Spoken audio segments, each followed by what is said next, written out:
Welcome back to news TV 84 viewers. Break तो बाद भी ਅਸੀਂ ਕਾਇਨਾਤ ਖਾਨ ਨਾਲ ਆਪਣੇ ਸਵਾਲਾਂ ਦਾ ਸਿਲਸਿਲਾ ਇਸੇ ਤਰ੍ਹਾਂ ਜਾਰੀ ਰੱਖਦੇ ਹਾਂ। ਜੀ ਕਾਇਨਾਤ ਜੀ, ਬ੍ਰੇਕ ਤੋਂ ਪਹਿਲਾਂ ਅਸੀਂ ਗੱਲਬਾਤ ਕਰਦੇ ਤੁਹਾਡੀ ਬੁੱਕਸ ਦੇ ਬਾਰੇ। ਅਸੀਂ ਜਾਣਨਾ ਚਾਹਾਂਗੇ ਜਿਸ ਤਰ੍ਹਾਂ ਤੁਸੀਂ ਇੰਨੀਆਂ ਬੁੱਕਸ ਲਿਖਦੇ ਹੋ, ਤੁਸੀਂ ਇੱਕ ਸਟੂਡੈਂਟ ਵੀ ਹੋ, ਤੁਹਾਨੂੰ ਇੰਨਾ ਟਾਈਮ ਕਿਵੇਂ ਮਿਲਦਾ ਹੈ, ਇਸ ਬਾਰੇ ਵੀ ਜਾਣਕਾਰੀ ਦਿਓ।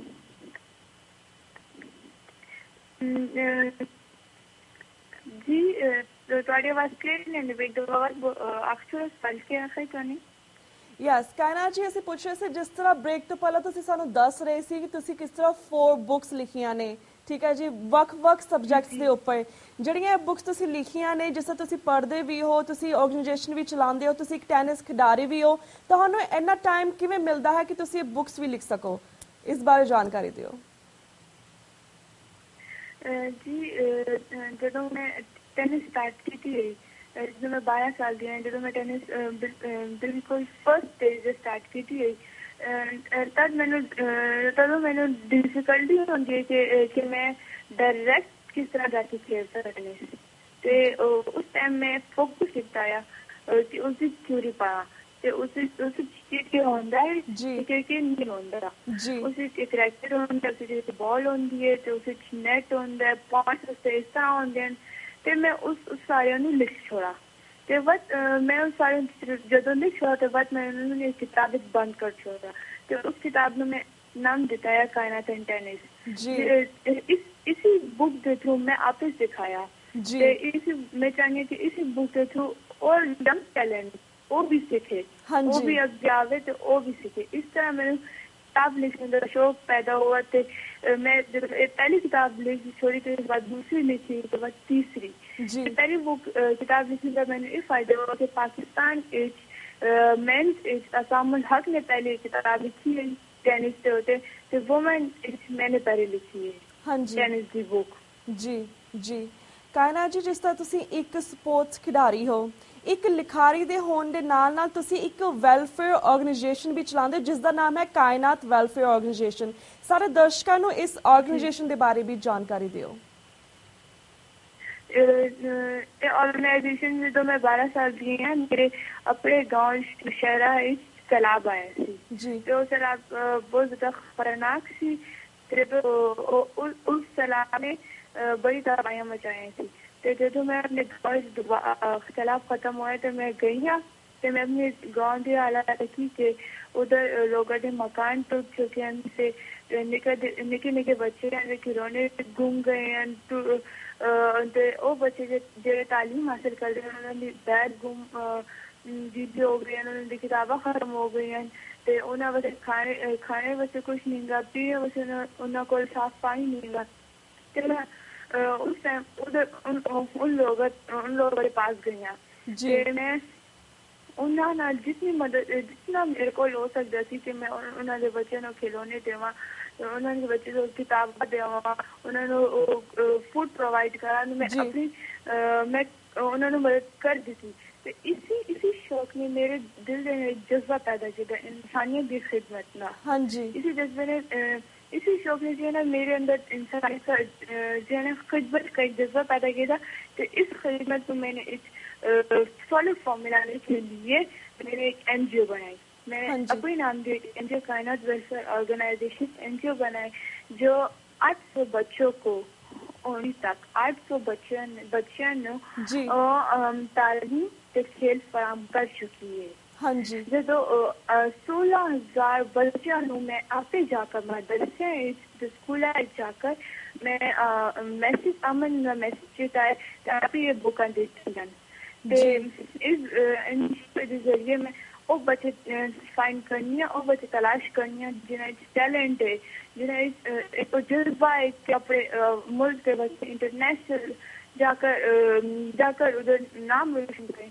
मैं उन बच्चों को फोकस किया है कि मैं उन्होंने एक चीज़ प्रोवाइड करा तो वो चीज़ इस जगह कम करें आपका मुल्क का नाम रोशन करें, चाहे वो खेल ही चाहे चाहे एजुकेशन चाहे। मैंने बुक प्रोवाइड की जाए पढ़ो तो मुल्क का नाम इंटरनेशनल रोशन करो। जब इस NGO की सपोर्ट मेरे अबू मैन कर दिए कि वो जानते हैं कि मेरे जज्बा है ਤੇ ਮੈਂ ਇਨਸਾਨੀਅਤ ਦੀ ਖਿਦਮਤ ਕਰਨਾ ਚਾਹੁੰਦੀ ਹਾਂ, तो जितना सपोर्ट मैं कर सकते हैं वो मैं कर दें सपोर्ट। मैं चाहती हूँ कि इस एनजीओ के थ्रू, इस एनजीओ के जो खेल के जरिए मैं पूरी दुनिया में अमन चाहती हूँ। और वो बच्चे जो गन यूज कर रहे हैं, तालिबान के बच्चे जो खास तौर पे तालिबान के बच्चे जो गन यूज कर रहे हैं, मैं नहीं चाहती कि उनके आज गन हो। मैं चाहती हूँ कि वो भी तालीम हासिल करें, वो भी खेलन, ताकि वो भी मुल्क का नाम रोशन करें, वो भी अमन के तस्वीर बन, वो भी अमन के काम करें, तो अमन फैलावें पूरी दुनिया में। मेरी ये मकसद है खेल के जरिए पूरी दुनिया इस पाकिस्तान में नाल दुनिया च अमन चाहती मैं। जी जी जी, ये तो बहुत चंगी गल है कहना जी। जिस तरह सारी एनजीओ 800 तो ज़्यादा बच्चों की मदद कर रही है, विधवावां की मदद कर रही है, होर गरीब बच्चों की मदद कर रही है। ईवन सानूं सुनने विच आया सी जिवें नैचुरल डिजास्टर्स होंदे आ, जिवें टोरनेडो जां अर्थक्वेक, तुसीं उत्थे भी जाके मदद करदे हो। असीं जानना चाहांगे जिहड़ी तुसीं इह मदद करदे हो, तुहाडे फंड्स कित्थों आंदे ने, तुसीं पैसे दी मदद किस तरह करदे हो? Is there any other organization जां government of Pakistan is helping you with this? नहीं, अभी उन तक तो मैंने किसी ऑर्गेनाइजेशन ने सपोर्ट दी तक फंड का सिलसिला चल रहा है। तो सिलसिला चल रहा है तो इससे पहले जो कम मेरी एनजीओ कर दी है कि बच्चों को खेल प्रोवाइड कर दी, वो मेरे अब मुझे सपोर्ट कर दें। उनका फंड का जो मसला है ना वो चल रहा है। इससे पहले मेरे और भी मेरे अबू मैं सपोर्ट कर देंगे थे। तो मैं चाहती कि अबू ये बच्चा है कोई इस टैलेंट है तो मैं चाहती कि इसमें एक ही चाहिए थे। अबू मैं ला के देने तो मैं उसमें दे छोड़नी बट मैं आखिर जी तेरा मुस्तकबिल तू इसमें आके चाहते पाकिस्तान में नाम रोशन कर। जी जी, ਤੇ कहना जी इन्हें लोगों की मदद करना इट्स नॉट ईजी। ਅਸੀਂ ਜਾਣਨਾ ਚਾਹਾਂਗੇ ਕਿ 1 ਮਹੀਨੇ ਦਾ ਤੁਹਾਡਾ ਕਿੰਨਾ ਕੁ ਖਰਚਾ ਆਂਦਾ ਹੈ ਸਾਰੇ ਨੂੰ ਟੇਕ ਕੇਅਰ ਕਰਨ ਦਾ? जी आपकी आवाज सही नहीं आई, एक दफा जिस तरह तुसी इन्ने लोगों की मदद करते हो, जो बच्चों की मदद करते हो, विधवावां की मदद करते हो, या फिर तुसी अर्थक्वेक जो लोग सफ़र कर रहे हैं तुसी उन्हां दी जाके मदद करते हो। ईवन तुसी कह रहे हो कि तुसी फंड्स दे विच जो वर्कआउट कर रहे, थोड़े फंड्स गो थ्रू नहीं होए, पर जिस तरह तुसी इन्नी सहायता करते हो, इन्नी पैसे नाल मदद करते हो, महीने का तुहाडा किन्ना क खर्चा आ जांदा है इन्हां दी सारियां दी मदद करन दे विच? नहीं उन तक तो साढ़े फंड का प्रोसेस चलता पिया है। ते जितना पॉसिबल मेरे अबू को हो सकता है कि गरीब औरतों फूड दवा ते बच्चों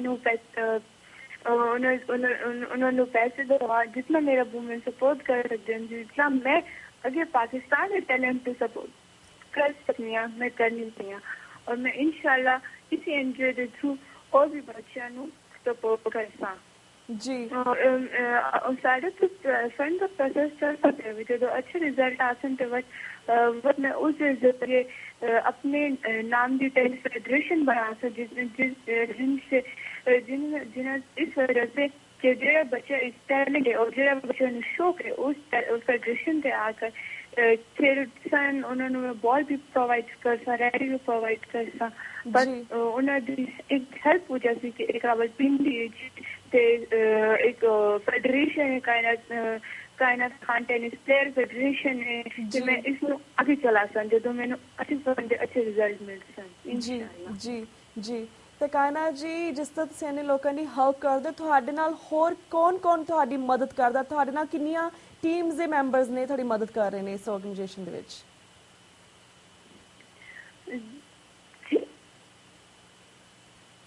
ਤੁਹਾਡੇ ਕਿੰਨੇ ਟੀਮ ਮੈਂਬਰਸ ਨੇ ਕਾਇਨਾਤ ਖਾਨ? ਹੈਲੋ ਜੀ ਕਾਇਨਾਤ ਖਾਨ ਜੀ, ਵਾਂਸ ਅਗੇਨ ਜਿਸ ਤਰ੍ਹਾਂ ਤੁਸੀਂ ਇੰਨੇ ਮਦਦ ਕਰਦੇ ਹੋ, ਇੰਨੀ ਦੁਨੀਆ ਦੀ ਮਦਦ ਕਰਦੇ ਹੋ, ਬੱਚਿਆਂ ਦੀ ਮਦਦ ਕਰਦੇ ਹੋ, ਔਰਤਾਂ ਦੀ ਮਦਦ ਕਰਦੇ ਹੋ, ਤੁਸੀਂ ਇਕੱਲੇ ਤਾਂ ਨਹੀਂ ਕਰ ਸਕਦੇ ਇਸ ਕੰਮ ਨੂੰ, ਤੁਹਾਡੇ ਨਾਲ ਹੋਰ ਕਿਹੜੇ ਟੀਮ ਮੈਂਬਰਸ ਨੇ, ਕਿੰਨੀਆਂ ਟੀਮ ਮੈਂਬਰਸ ਨੇ, ਇਸ ਬਾਰੇ ਸਾਡੇ ਦਰਸ਼ਕਾਂ ਨੂੰ ਜਾਣਕਾਰੀ ਦਿਓ। मेरा तो जज्बा है कि मैं उन्हें मदद करा कि जो इंसानियत की खिदमत करा, बल्कि पाकिस्तान पूरी दुनिया की खिदमत करा। नहीं ਤੁਹਾਡੀ ਹੋਰ ਕੌਣ ਮਦਦ ਕਰ ਰਿਹਾ? ਕਾਇਨਾਤ ਜੀ ਮਾਈ ਕੁਐਸਚਨ ਇਜ਼ ਕਿ ਤੁਹਾਡੀ ਕੌਣ ਮਦਦ ਕਰ ਰਿਹਾ ਤੁਹਾਡੇ ਨਾਲ, ਹੋਰ ਕਿਹੜੇ ਮੈਂਬਰਸ ਨੇ ਤੁਹਾਡੇ ਨਾਲ? मेरे नाल मेरी बिगेस्ट सपोर्ट जो है तो मेरे अबू थे ਤੇ ਤੋਂ ਬਾਅਦ ਮੇਰੇ ਨਾਲ ਦੋ ਤਰੇ और पर्सन ਜਿਹੜੇ ਮੇਰਾ ਇੱਕ ਚਾਚੂ ਹੈ ਤੇ ਮੇਰੇ ਦੋ ਚਾਚੂ ਹਨ ਮੇਰੇ ਤੇ ਇੱਕ ਮੇਰਾ ਅੰਕਲ ਹੈ ਜੀ ਜੀ ਤੇ ਕਾਇਨਾਤ ਜੀ ਇਹ ਮੈਨੂੰ ਬਿਗ ਸਪੋਰਟ ਦਿੰਦੇ ਨੇ ਫਸਟ ਮੇਰੇ ਅਬੂ ਜੀ ਤੇ ਮੇਰੀ ਫੈਮਿਲੀ ਬੈਕਗ੍ਰਾਉਂਡ ਹੈ ਇਸ ਤੋਂ ਬਾਅਦ ਆਰਗੇਨਾਈਜੇਸ਼ਨ ਇਸ ਰੋਲ ਮੇਨ ਰੋਲ ਪਲੇ ਕਰਦੇ ਹਨ तो मेरे चाचू हैं मेरे अंकल हैं मेरे अबू और मैं इस ऑर्गेनाइजेशन की चेयरपर्सन हाँ ਤੇ ਇਸ ਵਜ੍ਹਾ ਤੋਂ ਜਦੋਂ ਪ੍ਰੋਬਲਮ ਜ਼ਿਆਦਾ ਕੰਮ ਹੋਣੇ ਤੇ ਮੈਂ ਹੈਂਡਲ ਕਰ ਲੈਂਦੀ ਹਾਂ ਤੇ ਬਸ ਮੇਰੇ ਅਬੂ ਮੈਨੂੰ ਸਪੋਰਟ ਕਰਦੇ ਨੇ ਤੇ ਮੈਂ ਇਸ ਨੂੰ ਅੱਗੇ ਚਲਾਉਂਦੀ ਹਾਂ ਜੀ ਜੀ ਜੀ ਤੇ ਜਿਸ ਤਰ੍ਹਾਂ ਕਾਇਨਾਤ ਖਾਨ ਜੀ ਤੁਸੀਂ ਇੰਨੀਆਂ ਉਚਾਈਆਂ ਨੂੰ ਛੂਹਿਆ ਹੈ ਤੁਸੀਂ ਇੱਕ ਟੈਨਿਸ ਪਲੇਅਰ ਵੀ ਹੋ ਇੱਕ ਖਿਡਾਰੀ ਹੋ ਤੇ ਤੁਸੀਂ ਨਾਲ ਬੁੱਕਸ ਵੀ ਲਿਖੀਆਂ ਤੁਸੀਂ ਇੱਕ ਐਨਜੀਓ ਵੀ ਚਲਾ ਰਹੇ in such a young age like being 16 years old ਤੁਹਾਡੇ ਅਗਲੇ ਫਿਊਚਰ ਦੇ ਪਲਾਨਸ ਕੀ ਨੇ ਇਸ ਬਾਰੇ ਵੀ ਜਾਣਕਾਰੀ ਦਿਓ फ्यूचर प्लानिंग जी मेरी फ्यूचर प्लानिंग ये हुई कि मैं टेनिस के जरिए इंटरनेशनल लेवल पे जावा इंटरनेशनल लेवल पे ये साबित करके दिखावा कि पाकिस्तान एक दहशतगर्द कौम नहीं है अमन पसंद कौम है बिल्कुल उसे जाकर मैं ये मैसेज देना चाहती हूँ कि खेल के जरिए भी अमन आ सकता है सिर्फ एक पॉलिटिक्स एक जरिया नहीं गा पाकिस्तान उस जरिए से जस्ट और भी जरिए अमन आ सकता है कि पॉलिटिक्स को लेकर अफगानिस्तान सऊदीया इंग्लैंड जो अमेरिका इस जरिए अमन लाने डिफरेंट जरिए खेल के जरिए भी अमन आ सकता है एजुकेशन के जरिए भी आ सकता है तो मेरा मिशन है कि खेल के जरिए अमन लेकर आवा पूरी दुनिया में जी जी तो ये मेरा फ्यूचर मैं चाहती हूँ कि international level Pakistan high level introduce करा पाकिस्तान दहशतगर्द कौम है एक अमन पसंद कौम है अमन चाहते हैं पूरी दुनिया ਜੀ ਬਿਲਕੁਲ ਬਿਲਕੁਲ ਤੇ ਕਾਨਾ ਜੀ ਇਹ ਤਾਂ ਤੁਹਾਡੇ ਫਿਊਚਰ ਪਲਾਨ ਹੋਗੇ ਜਿਸ ਤਰ੍ਹਾਂ ਤੁਸੀਂ ਇਸ ਵੇਲੇ ਟੀਵੀ 84 ਦੇ ਦਰਸ਼ਕਾਂ ਦੇ ਰੂਬਰੂ ਹੋਏ ਦਰਸ਼ਕ ਤੁਹਾਨੂੰ ਇਸ ਵੇਲੇ ਦੇਖ ਰਹੇ ਨੇ ਲਾਈਵ tv84.tv ਦੇ ਉੱਪਰ ਪੂਰੀ ਦੁਨੀਆ ਦੇ ਵਿੱਚ ਤੁਹਾਨੂੰ ਜਿਹੜੇ ਸਾਡੇ ਸਿੱਖ ਭਾਈ ਭੈਣਾਂ ਨੇ ਉਹ ਵੇਖ ਰਹੇ ਨੇ ਸਾਡੇ ਹੋਰ ਦਰਸ਼ਕ ਵੀ ਵੇਖ ਰਹੇ ਨੇ ਤੁਸੀਂ ਉਹਨਾਂ ਨੂੰ tv84 ਦੇ ਮਾਧਿਅਮ ਰਾਹੀਂ ਕੀ ਸੁਨੇਹਾ ਦੇਣਾ ਚਾਹੋਗੇ ਅੱਜ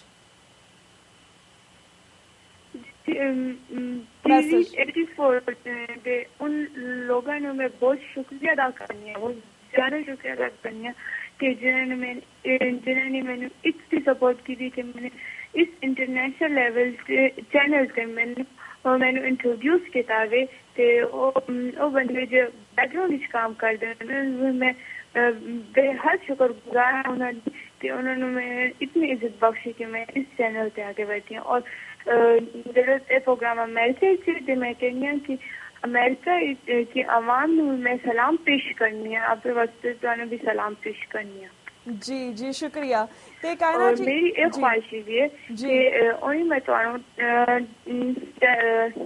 मोबाइल के जरिए इंटरव्यू देनी है ते नेक्स्ट टाइम भी एक कोशिश एक ख्वाहिश है कि मैं ਤੁਹਾਡੇ ਸੁਖੀ ਆਵਾਂ ਤੇ ਵਹਾਂ ਉੱਥੇ ਆ ਕੇ ਮੈਂ ਇੰਟਰਵਿਊ ਦੇਵਾਂ ਜੀ ਬਿਲਕੁਲ ਬਿਲਕੁਲ ਕਾਇਨਾਤ ਖਾਨ ਜੀ ਬਿਲਕੁਲ ਤੇ ਦਰਸ਼ਕਾਂ ਨੂੰ ਅਸੀਂ ਇਹ ਵੀ ਦੱਸਣਾ ਚਾਹੁੰਦੇ ਹਾਂ ਕਿ ਕਾਇਨਾਤ ਖਾਨ ਜੀ ਦੀ ਆਪਣੀ ਵੈਬਸਾਈਟ ਹੈ which is kainatpakistan.org ਜਿੱਥੇ ਤੁਸੀਂ ਉਹਨਾਂ ਦੀ ਮਦਦ ਵੀ ਕਰ ਸਕਦੇ ਹੋ ਉਹਨਾਂ ਦੀ ਵੀਡੀਓਜ਼ ਵੀ ਦੇਖ ਸਕਦੇ ਹੋ ਜਿਸ ਤੋਂ ਦੇਖ ਸਕਦੇ ਹੋ ਉਹਨਾਂ ਨੇ ਕੀ ਖਿਤਾਬ ਹਾਸਲ ਕੀਤੇ ਨੇ ਕਿਹੜੀਆਂ ਉਚਾਈਆਂ ਹਾਸਲ ਕੀਤੀਆਂ ਨੇ ਤੇ ਕਾਇਨਾਤ ਖਾਨ ਜੀ ਜਿਸ ਤਰ੍ਹਾਂ ਤੁਸੀਂ ਇੰਨੀ ਛੋਟੀ ਉਮਰ ਦੇ ਹੋ ਜਿਸ ਤਰ੍ਹਾਂ ਸਾਡੇ ਵੀ ਬੱਚੇ ਇੰਨੀ ਛੋਟੀ ਉਮਰ ਦੇ ਨੇ ਪਰ ਹਜੇ ਸਕੂਲ ਵਿੱਚ ਜਾਂਦੇ ਨੇ ਉਹਨਾਂ ਨੇ ਉਹ ਉਚਾਈਆਂ ਨਹੀਂ ਹਾਸਲ ਕੀਤੀਆਂ ਉਹ ਖਿਤਾਬ ਨਹੀਂ ਹਾਸਲ ਕੀਤਾ ਜਿਹੜਾ ਤੁਸੀਂ ਹਾਸਲ ਕੀਤਾ ਹੈ ਤੁਸੀਂ ਜਿਹੜੇ ਯੰਗਸਟਰ ਨੇ ਇਸ ਦੁਨੀਆ ਦੇ ਯੰਗਸਟਰ ਨੂੰ ਕੀ ਸੁਨੇਹਾ ਦੇਣਾ ਚਾਹੁੰਦੇ ਹੋ ਯੰਗ ਬੱਚਿਆਂ ਨੂੰ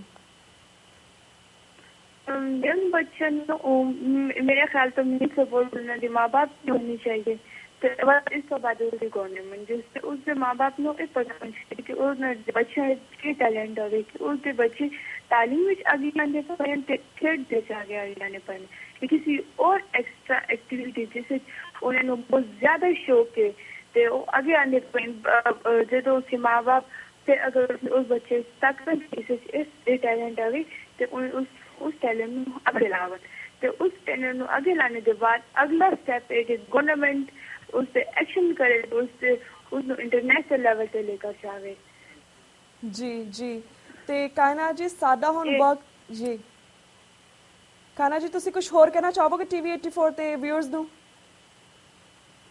मैं TV84 इस देना चाहती हूँ कि जिस तरह के अमेरिका बच्चे ने गन यूज करता है, मैं इस गन चीज के खिलाफ हूँ। अमेरिका इसकी बल्कि और भी मुख्तलिफ कंट्री हैं इस बच्चों ने गन यूज की है। मैं नहीं चाहती हूँ कि वो अपनी टेंडर एज अपनी बिल्कुल स्टार्टिंग एज गन यूज करें। मैं चाहती हूँ कि वो अपनी स्टार्टिंग एज ही खेलन तालीम करना हासिल करें। मैं गन के अगेंस्ट हूँ। मैं चाहती हूँ कि किसी मुल्क के बच्चे को इजाजत नहीं होनी चाहिए कि वो गन यूज करे थे वो बड़ा क्रिमिनल बने। मैं नहीं चाहती कि वो आगे जाकर एक बड़ा क्रिमिनल बने मुल्क की वजह से अच्छा ना हो। मैं चाहती हूँ कि वो एक अमन पसंद और एक अच्छा एजुकेशनल अच्छा स्पोर्ट्समैन बन के सामने है। और जो तो बात TV 84 दी, मैं TV 84 का फिर एक दफा शुक्रिया अदा करनी है, एक दफा बहुत ज्यादा तय दिल से मैं शुक्रिया अदा करने के उन्होंने इतनी इज्जत दी कि मैंने इन चैनल इंटरव्यू जी बिल्कुल बिल्कुल। ਤੇ ਕਾਨਾ ਜੀ ਬਹੁਤ ਬਹੁਤ ਸ਼ੁਕਰੀਆ ਕਿ ਤੁਸੀਂ TV 84 ਦੇ ਦਰਸ਼ਕਾਂ ਨੂੰ ਇਹ ਅਮਨ ਦਾ ਮੈਸੇਜ ਦਿੱਤਾ ਤੇ ਨਾਲ ਸਾਰੇ ਬੱਚੇ ਔਰਤਾਂ ਨੂੰ ਵੀ ਤੁਹਾਡੇ ਵਾਂਗੂ ਹਿੰਮਤ ਤੇ ਹੌਸਲਾ ਰੱਖਣ ਤੇ ਉਚਾਈਆਂ ਤੱਕ ਪਹੁੰਚਣ ਦੀ ਆਸ ਹੋਣੀ ਚਾਹੀਦੀ ਹੈ। ਇਸੇ ਤਰ੍ਹਾਂ ਡ੍ਰੀਮ ਹੋਣੇ ਚਾਹੀਦੇ ਨੇ ਤੇ ਤੁਸੀਂ ਬਹੁਤ ਸਾਰੇ ਬੱਚਿਆਂ ਤੇ ਔਰਤਾਂ ਦੇ ਹੁਣ ਆਈਡਲ ਵੀ ਹੋ ਤੇ ਅਸੀਂ ਤੁਹਾਡਾ ਬਹੁਤ ਬਹੁਤ ਸ਼ੁਕਰੀਆ ਕਰਦੇ ਹਾਂ ਕਿ ਤੁਸੀਂ TV 84 ਦੇ ਦਰਸ਼ਕਾਂ ਦੇ ਰੂਬਰੂ ਹੋਏ। ਤੇ ਕਾਇਨਾ ਜੀ ਹੁਣ ਸਾਡਾ ਵਕਤ ਸਮਾਪਤੀ ਵੱਲ ਜਾ ਰਿਹਾ। ਅੱਜ ਤੁਹਾਨੂੰ ਅਸੀਂ ਇੱਥੇ ਹੀ ਇਜਾਜ਼ਤ ਲੈਣੇ ਆ ਕਾਇਨਾ ਜੀ। ਇਸੇ ਤਰ੍ਹਾਂ ਤੁਹਾਨੂੰ ਅਸੀਂ ਫਿਰ ਸਟੂਡੀਓ ਦੇ ਵਿੱਚ ਵੀ ਬੁਲਾਵਾਂਗੇ ਜਿਸ ਤੋਂ ਤੁਸੀਂ ਆਸ ਰੱਖੀ ਸੀ, ਉਸੇ ਤਰ੍ਹਾਂ ਫਿਊਚਰ ਤੁਹਾਨੂੰ ਸਟੂਡੀਓ ਵਿੱਚ ਬੁਲਾਵਾਂਗੇ। ਪਰ ਤਦ ਤੱਕ ਲਈ ਅਸੀਂ ਤੁਹਾਡੇ ਕੋਲ ਅਲਵਿਦਾ ਲੈਂਦੇ ਹਾਂ। ਤੇ ਵਿਊਅਰਸ ਅਸੀਂ ਇੱਥੇ ਤੁਹਾਡੇ ਕੋਲ ਵੀ ਇਜਾਜ਼ਤ ਲੈਣੇ ਹਾਂ। ਕੱਲ ਨੂੰ ਮਿਲਾਂਗੇ ਸੇਮ ਟਾਈਮ ਸੇਮ ਸ਼ੋ ਤੇ। ਤਦ ਤੱਕ ਲਈ ਵਾਹਿਗੁਰੂ ਜੀ ਕਾ ਖਾਲਸਾ ਵਾਹਿਗੁਰੂ ਜੀ ਕੀ ਫਤਿਹ।